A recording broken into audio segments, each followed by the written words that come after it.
In this video, we are looking at the distributive property. It is defined as A times the sum of B plus C is equal to the A multiplied by the B plus the A multiplied by the C.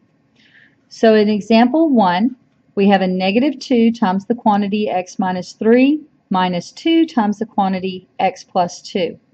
We take this negative 2 out front on the first one and we distribute it to both the x and the minus 3 inside.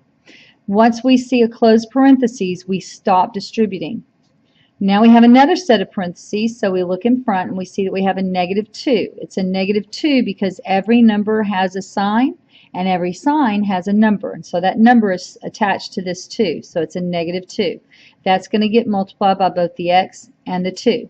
So now when we do that multiplication, we get negative 2x. Negative times negative is positive, so we get a positive 6.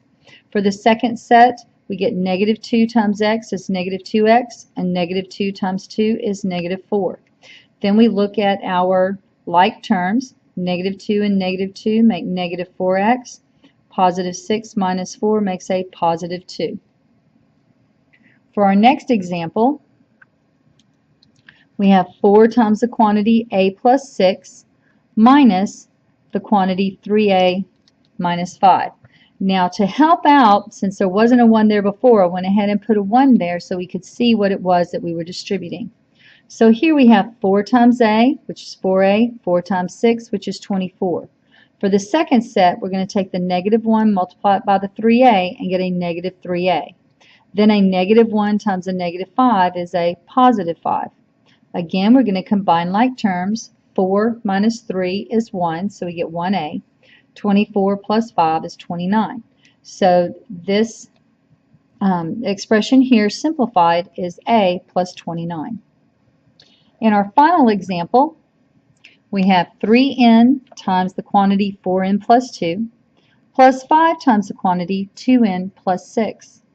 We distribute the 3n, we distribute the 5, and this is a positive 5 that we are distributing. 3n times 4n. 3 times 3 is 12. N times n is n squared because anything multiplied by itself is squared.